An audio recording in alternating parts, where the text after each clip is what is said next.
దేవుడున్నాడా? Bible నిజమేనా? దీని వెనక సైన్స్ మరియు మ్యాథమెటిక్స్ ఉన్నాయా? ఈరోజు మనం ఒక అద్భుతమైన విషయాన్ని చూడబోతున్నాం.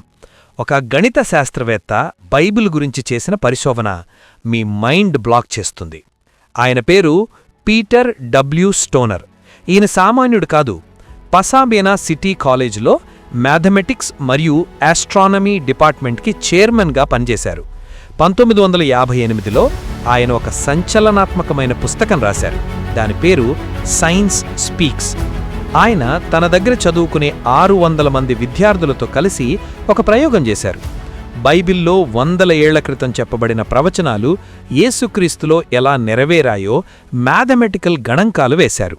బైబిల్లో యేసు ప్రభువు గురించి 100 ప్రవచనాలున్నాయి. స్టోనర్ కేవలం 8 ప్రవచనాలు మాత్రమే తీసుకున్నారు. అంటే ఆయన ఎక్కడ పుడతాడు, ఆయనను ఎవరు మోసం చేస్తారు, ఆయన మరణం ఎలా ఉంటుంది, ఇలాంటివి.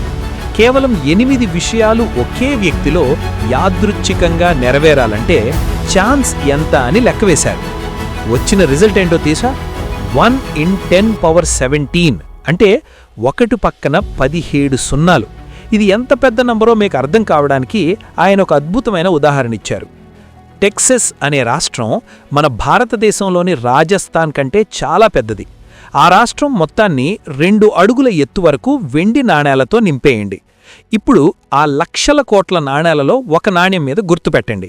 ఆ రాష్ట్రం మొత్తం ఎక్కడో ఒక్కడ కలిపేయండి.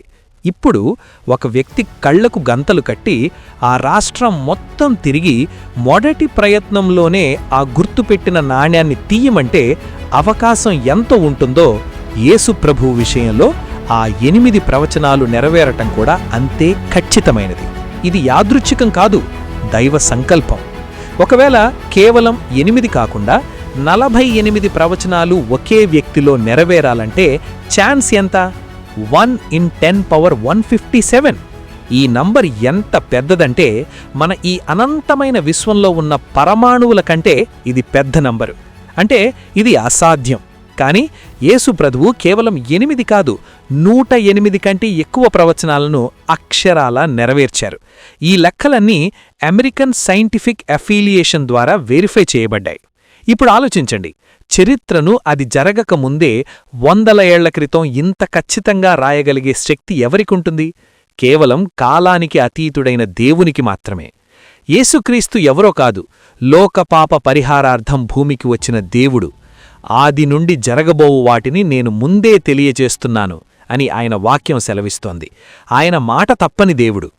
ఫ్రెండ్స్, బైబిల్ అనేది కేవలం కథల పుస్తకం కాదు, అదొక సజీవమైన దేవుని సంతకం. మ్యాథమెటిక్స్ కూడా సాక్ష్యం చెబుతోంది ఆయన సజీవుడని. ఈరోజు ఆ దేవుడు మిమ్మల్ని పిలుస్తున్నారు. మీ జీవితం యాదృచ్ఛికంగా మొదలైంది కాదు, ఆయన ప్రణాళికలో భాగంగానే మీరు ఈ లోకానికి వచ్చారు. ఈ వీడియో మీకు నచ్చితే లైక్ చేయండి, దేవుని వాక్యాన్ని పంచుకోండి. దేవుడు మిమ్మల్ని దీవించునుగాక. ఆమేన్.